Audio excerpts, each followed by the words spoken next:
Ассалому алайкум бинандаҳои азизу арҷуманд. Нашри барномаи иттилоотии ахборо аз телевизиони Тоҷикистон мустақиман манзуратон мегардонем. Соби имруз Президенти Ҷумҳурии Исломии Афғонистон Муҳаммад Ашраф Ғанӣ бо сафари расмӣ ва ҷиҳати иштирок дар 9-мин Конфронси вазирони Қалби Осиё-Раванди Истамбул ба Ҷумҳурии Тоҷикистон ташриф оварданд. меҳмони олиқадро дар фурудгоҳи байналмилалии Душанбе сарвазири Ҷумҳурии Тоҷикистон Қоҳир Расулзода ва дигар шахсони расмӣ истиқбол гирифтанд. дар назар аст ки дар доираи ин сафар барои тақвияти ҳамкориҳои мутақобилан судманди Тоҷикистону Афғонистон мулоқоту музокироти сатҳи баланд доир гардида бо мақсади боз ҳам тақвият бахшидани муносибатҳои сиёсӣ ва дипломативу иқтисодӣ санадҳои нави ҳамкорӣ ба имзо расанд. имрӯз маросими истиқболи расмии Президенти Ҷумҳурии Исломии Афғонистон муҳтарам Муҳаммад Ашраф Ғанӣ дар майдони Қасри миллат ки ба хотири пазироии меҳмони олиқадр идона оро ёфта буд баргузор гардид. асосгузори сулҳу ваҳдати миллӣ пешвои миллат Президенти Ҷумҳурии Тоҷикистон муҳтарам Эмомалӣ Раҳмон, Президенти Ҷумҳурии Исломии Афғонистон муҳтарам Муҳаммад Ашраф Ғаниро самимона истиқбол гирифта ба болои шоҳсофаи фахрӣ даъват намуданд. Маросими истиқбол бо гузориши командири қаравули фахрӣ, садо додани сурудҳои миллии ду кишвар, гузаштани сарони давлатҳо аз назди сафи қаравули фахрӣ, арзи эҳтироми меҳмони олимақом ба парчами давлатии Тоҷикистон, шиносоӣ бо ҳайатҳои расмии дуҷониб ҷараён гирифта бо қадамзании мутантан гузаштани ҷузъу томҳои қаравули фахрӣ аз назди сарони ду давлат анҷом ёфт.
جناب عالی پرزیدنت جمهوری اسلامی افغانستان باتالون قراولی فخری با مناسبت تشریف رسمی شما به سرزمین جمهوری تاجیکستان صف آراستند.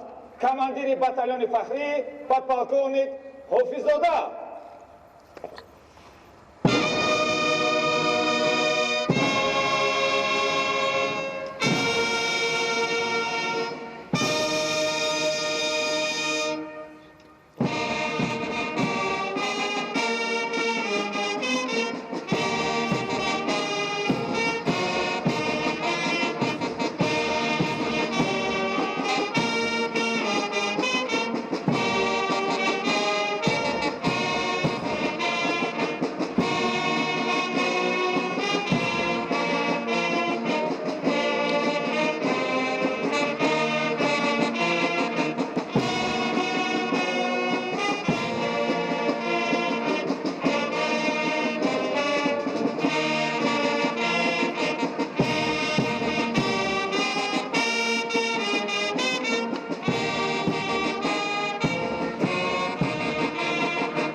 سلام.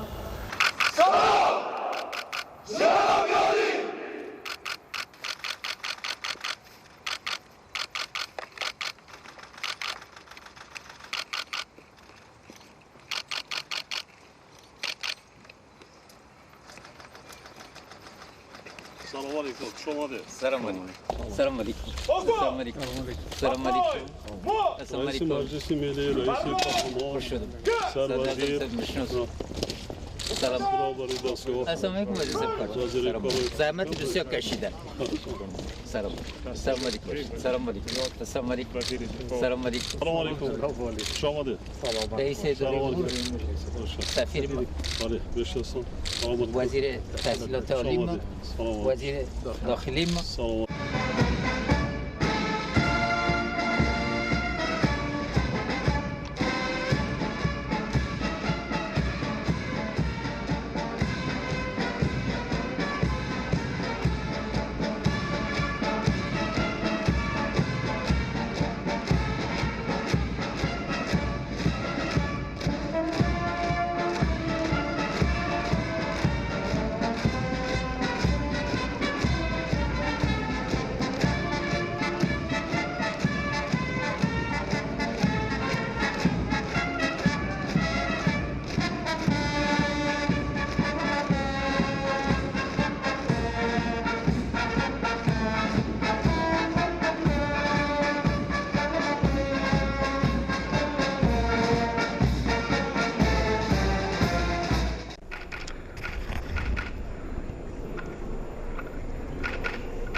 نوروز رو ما میره تجلیل میکنیم.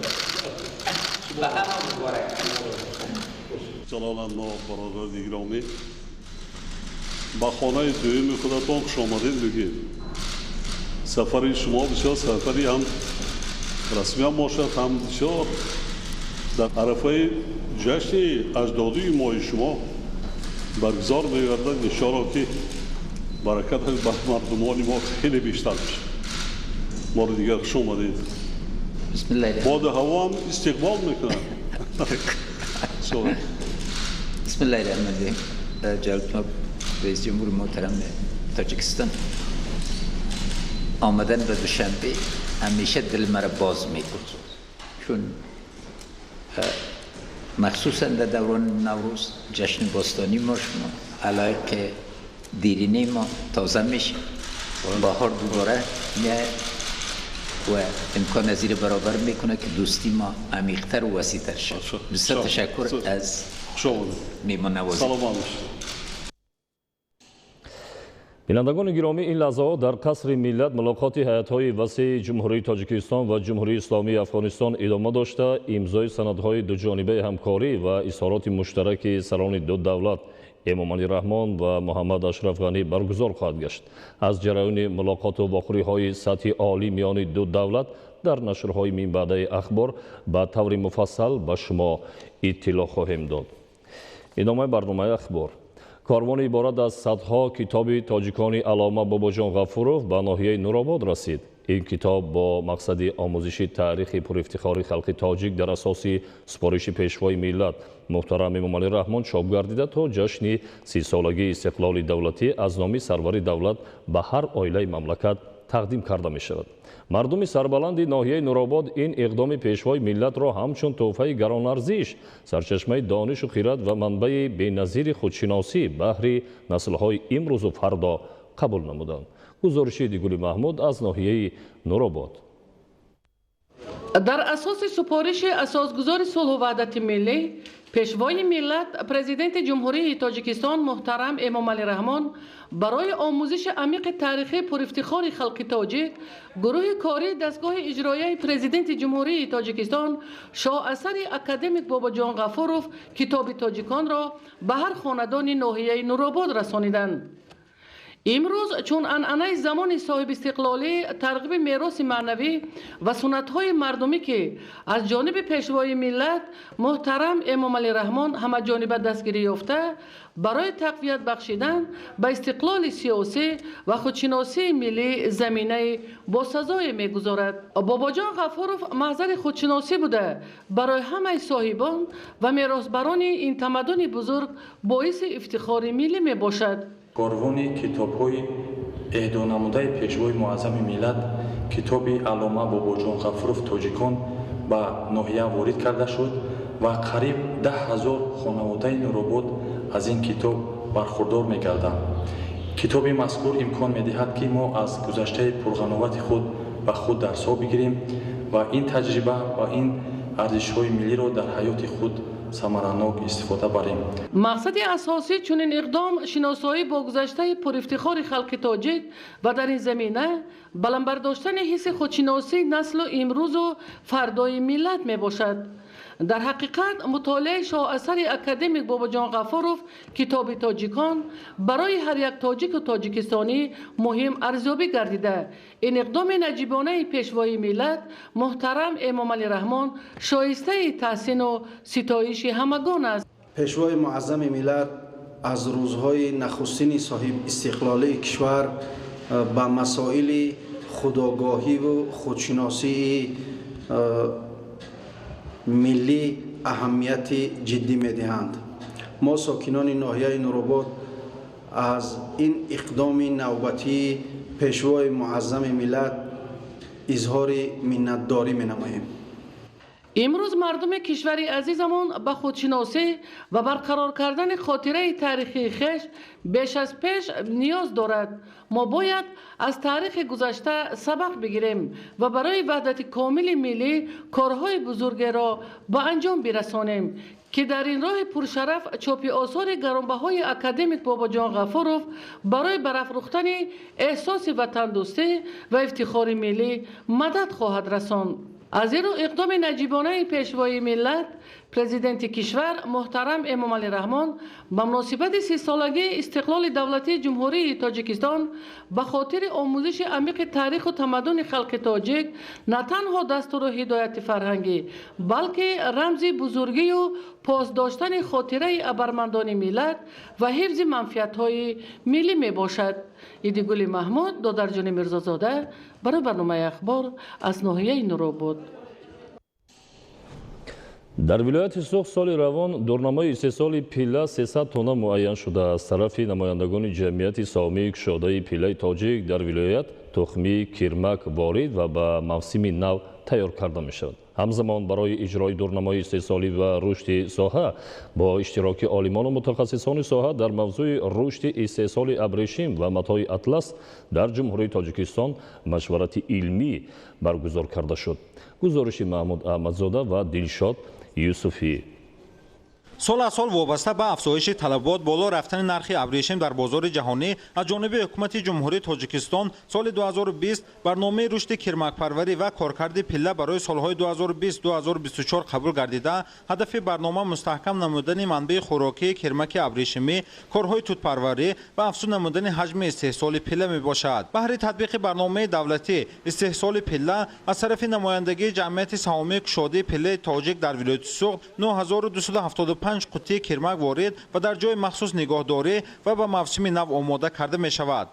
تخمی ها در این زمان در سردخانه موافق طلبات های گیگروترمیکی یعنی باریایی معیارهای نشان داده شده حرارت و نمناکی معین نگاه داشته می شوند. زیرا آنها در این زمان در دوره زمستان گذرانی قرار دارند و با مساعد آمدن آب و هوا و معین شدن مهلت های اپتیمالی برای زنده کردن به شهر و ناحیه ها تقسیم کرده می شود. با مساعدت پلات سودا و صنعت جمهوری تاجیکستان در یک جایگاه با مرکز جمهوری علمی تحقیقاتی پله پروری اکادمی علم‌های جمهوری تاجیکستان جمعیت سهامی گشاده پله تاجیک در دایره لایحه رشد استحصال ابریشم و متاع اطلس در جمهوری تاجیکستان و جمهوری ازبکستان میز مدور دایر کرده شد که در آن عالمان ساحه متخصصان پله پروری شهر و ناحیه‌ها شرکت نموده دایر به عامل‌های با اعتماد استحصال پله ابریشمی رشد ساحه امکانیت‌ها و عامل‌های تاثیرگذار تطبیق تجربه‌های پیشقدم ساحه استفاده تکنولوژی‌های اینواسیونی استحصال پله نقطه و نظر نتیجه تحقیقات‌ها و پیشنهادهای خویش را ابراز داشتند. طبق قرار حکومت جمهوری تاجیکستان که از ماه ایونی سال 2020 در جمهوری برنامه رشد استحصال پله پروری و کرمک پروری تصدیق گردیده است، ما با دستگیری شریکان رشد برنامه 3 ساله رشد استحصال پله ابریشم و متاع اطلس را جاری نموده ایستاده‌ایم.